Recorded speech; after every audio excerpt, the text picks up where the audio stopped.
Hello and welcome back to the Bearded Nerd Podcast. Today we're talking about one-shots. These compact self-contained adventures are perfect for introducing new players, testing out mechanics, or just running a fun low-commitment game. Running a one-shot is very different from running a long-term campaign. You need to hook players fast, keep the pacing tight, and deliver a satisfying story all within a few hours. In this episode, I'll walk you through how to design a killer one-shot, keep the session flowing smoothly, and make sure everyone leaves the table feeling like they had just had an amazing adventure. So without further ado, let's get started. So the first question that you may ask is, why even run a one-shot? Well, the purpose of a one-shot is pretty great. They introduce new players to TTRPGs. It's a great way to test out new game systems or homebrew rules. It's fantastic as a break from a long campaign. And lastly, if you're going to participate in a convention such as Gen Con or a charity event, this is fantastic to run and make new friends. So the key differences though with a one-shot and a campaign, it might be pretty obvious to the veteran GM or player, but for those of you who are new, I want to give y'all 3 areas or at least 3 things that make a one-shot different. Number 1, time constraint. With a one-shot, you only have 3 to 5 hours to tell the full story. Obviously, with a campaign, it can be pretty much never ending, or at least it may feel that way, but a campaign has longer time periods to tell a full story. The second thing that makes a one-shot different from a campaign is that the one-shot itself is a self-contained plot. There will usually be no major cliffhangers or unresolved mysteries. You basically solve the problem all within the time constraints of the actual adventure. And lastly, there is a predefined character arc. Characters should have a clear goal or motivation to keep the story moving. So now that we know what a one-shot is, we can now structure it in our unique way. So one thing I want to make sure is that we utilize what's called a 3-act structure. A 3-act structure is going to have a hook, a challenge, and a climax. So the hook part is going to typically be 30 to 45 minutes. This act introduces the setting, the goal, and what is at stake. So typically this may start with some action or some intrigue, something like either starting in a tavern or even starting out in a combat scenario, kind of providing this cinematic look at this combat. But there's no long exposition dumps, right? So a great example of this is the king's vault has been robbed and the party has 24 hours to track down the thieves before a war breaks out. You and your party are riding towards the destination that you've been given to where the thieves have been located, right? That is a great example. You can even start it out where a magical storm traps the players, or the party, inside a ruined temple. And they must find a way out before the temple collapses, right? That is the hook of why the adventurers are here. Then you throw in the challenges. The challenge is the combat, the puzzles, the roleplay, the exploration, whatever fits your group. It's the meat, so to speak, of the dish.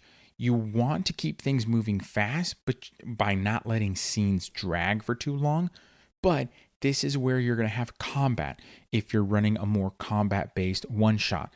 Maybe you're doing a charity stream and you're just going to have some really cool combat scenes, right? Almost like a gladiator pit.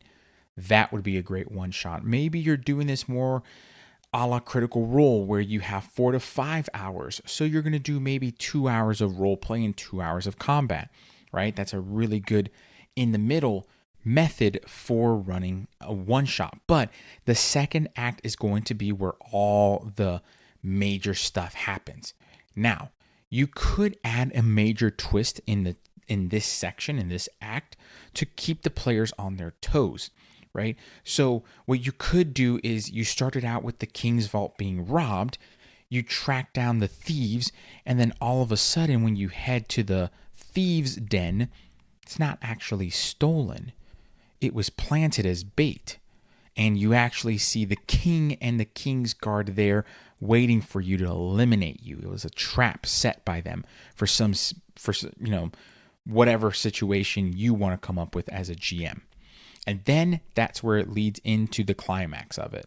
This could be the final part of the battle or the big reveal or just a major decision, right? It doesn't have to be full combat because we all know that takes a while, but it's a last moment in which you allow the players to really shine. Do the players confront the king and their king's guard? Do they choose to fight them? Or through some role play and maybe some trickery, do the players reveal the plot to maybe someone who's a bit more noble and more lawful and have the king arrested? All this would take place during this third act. So again, for a one-shot, whether you are writing one from scratch or you are leading one or rather running one, you want to break it down into 3 acts. If you're taking the route of creating a one-shot, I highly recommend 2 things. 1, definitely use pre-made characters. Pre-generate some characters just to help save time and allow you to get into the story a little bit more. We all know that character creation can take a long time. So if you're struggling with time in itself, just have some pre-made characters. Or even if you have time on your side, go ahead and pre-generate some characters. Give them to the party members beforehand. Maybe talk to them for about 15 minutes about the system and the mechanics so that they get to know that aspect of the rule set or the game that you're going to run, but then just let it go from there. And the second thing that I would highly recommend is to keep things simple. If you are going to allow for the players to make their own characters, keep it simple. Limit them to basic gear and starting abilities. That way, it avoids slowing down gameplay with some uber or epic level things that occur unless you are all versed in said mechanics. In addition to having a simple character creation, whether it's pre-generated or you're limiting the players to basic abilities and skills and gear, have them create a character that's tied to the story some way. Maybe provide snippets of the one shot to certain players and let them go from there. For example, maybe the rogue is personally connected to the missing treasure. Maybe the paladin is a knight who served the king faithfully and their father served that king as well. Maybe the wizard in the party was the scholar or tutor at one point in time when the king was a young boy, when he was a prince, right? So now you have all these different aspects of the bonds in which the characters come into this adventure, and it makes the betrayal even sweeter towards the end of the adventure. Perhaps having just had the pacing episode in the last several weeks still fresh in my mind, I want to make sure that I talk about pacing in a one-shot. Keeping pacing tight in a one-shot is crucial. It limits decision paralysis, it shortens combat without losing tension, and you can use certain tools to kind of fast travel just to keep that pacing nice and right. If players debate too long, you might have to add a sense of urgency, right? Let's say, for example, the villain is initiating a ritual that starts to grow brighter and brighter, and they have 1 minute, meaning the party has 1 minute before the spell is going to cast. What are they going to do, right? That is a great way to limit that decision paralysis. Give them 2 to 3 clear options and just go forward, barrel through that decision paralysis. And if time is not on your side, you may have to shorten combat for a specific area or reason. This is so that you do not lose tension throughout the session. You may reduce enemy HP. You may use environmental hazards to make the fights more exciting. You may even bring in a second or third wave, or have the waves that you fought off retreat, right? This is something that you can use and deploy during a one-shot, and everyone's going to be okay with it.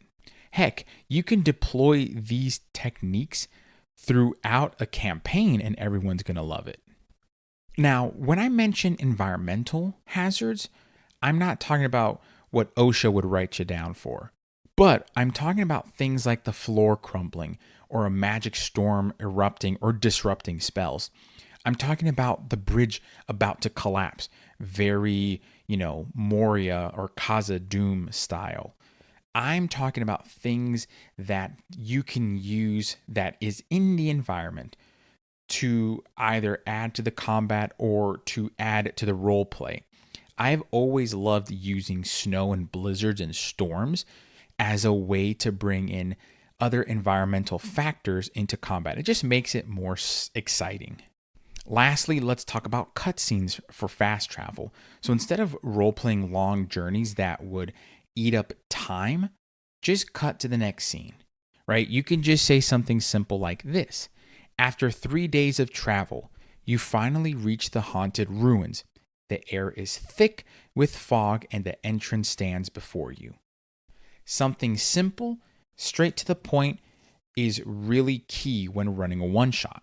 Let's assume that we have written up our first act, we have our second act down. Let's get into the third act and how we should end a one-shot. In my opinion, I think every one-shot should end with the proverbial bang. The ending should be satisfying, and if it's a success, it should offer up a sequel to that one-shot. The ending of the one-shot should tie up the main conflict, even if there are some questions remaining. It gives the players an epilogue. What happens to their characters after the story? Or maybe they pursue that in a campaign. This is a perfect way to begin a campaign. And like I said, if it's successful, it offers a sequel. Maybe players want more, and leaving them where they're at just isn't enough. So you create a follow-up session and maybe a campaign, right? Maybe the villain is defeated, but their apprentice escaped. Maybe the king that created that plot to disrupt that party based upon that stolen treasure, maybe they're arrested, but their protege has escaped and is watching the party, right? Or maybe the treasure is recovered and maybe there's a map to an even bigger fortune. You don't know, but you can work that out in a campaign. But either way, you're making that ending seem awesome. Before I end this episode with some of the common one-shot mistakes of what we do and how to avoid it, I really want to take the time to thank our members on Patreon. The Patreon members have been such a great help and such a great inspiration for this podcast. Without their support, I wouldn't be here. So if you enjoyed this episode, be sure to subscribe to the podcast. Be sure to share this with your friends, but be sure to check out Patreon and consider supporting us there. You get access to the episodes earlier than public members do, or really the public here on Spotify or Apple Podcasts or wherever you're listening to this podcast. By becoming a member of Patreon, you get it first. Second, you get 5e Pathfinder 2e now, and just general TTRPG agnostic material that you can plug and play into your own games. A lot of the material that I share and post are things that have been played in my homebrew games, and a lot of my players have loved it, so I want to share with you all this awesome content. So again, if you've been enjoying this podcast, please consider becoming a member of Patreon. And without further ado, let's talk about the common one-shot mistakes and how we can avoid them. So there are 3 common mistakes that I believe we do as GMs when we're running a one-shot. We try to do too much. We let the players derail the game, and then we just flat out run out of time. So by trying to do too much, we're overloading the game with too many locations, plot twists, mechanics, you name it. In my opinion, the best way to fix it is just to keep it simple and focused. Focus on the one big goal, one main conflict, and 1 to maybe 3 locations. In a one-shot that I created, The Secret of Hearthglen, the party ends up in Hearthglen because they were hired by several of the townspeople and their connections to investigate this infestation of spiders in the wooded area. So the first location is the tavern. The second location is the smith's office, who is kind of like the elder of the town. And then the third location is the forest, the Spider Queen's lair. So those 3 locations are pivotal, but the main goal is still to investigate and eliminate the spider infestation. It's simple and focused. Second, when we let the players derail the game, the players go off track and we waste precious time and keeps things kind of running along in the messiest of ways. So a great way to fix that is by just guiding them softly so that they keep on task, right? If they want to ignore the main quest, the NPCs push them back in the right direction. In the example of Hearthglen, what I would do is either have the smith or the tavern owner or the town guard basically taking the party back on the main quest. Maybe saying things like, "Oh, I see that you're here at this market. Oh, are you buying something to help you on the investigation?" Something like that. It seems kind of cheeky and playful, but you get the drift. It is there to kind of push players into the right direction. And lastly, but not least, running out of time. The session ends before the players finish the story. If you notice that time is running short, right? Let's say you're an hour and a half into this and you're not even at the second act, you might have to skip unnecessary encounters to jump straight into the climax. Maybe instead of fighting bandits or kind of arguing with some sort of nobles, you are flash forwarded into that act. A great example could be, the party has been the party has been arguing with a couple of people. The NPCs just wave their hands and walk away. And maybe one of the cheeky party members wants to fight them. You say, well, they have left. You've all finished your drinks, paid for your bill, gone to bed. The next morning you wake up and you're on your adventure. And you roll some dice after, let's say it's like a D4. After 2 days of travel, you make it to the hideout of the thieves' den, and there you go, right? That's something simple like that. It took me a little less than 30 seconds to a minute to basically just skip unnecessary parts and kind of bring the hypothesis of what happened, right? The summary of what happened. And that, folks, is how you run a fantastic one-shot. Keep it tight, keep it focused, and more importantly, keep it fun. Whether you're running a one-shot for new players, a special event, or just a fun side adventure, these tips will help you craft a compelling and complete, satisfying experience. If you enjoyed this episode, though, be sure to subscribe and share it with your fellow GMs and players. Share it with your party. Let me know what you think, but also let me know one of the wildest one-shots that you've ever run or played in. I really love to hear your stories.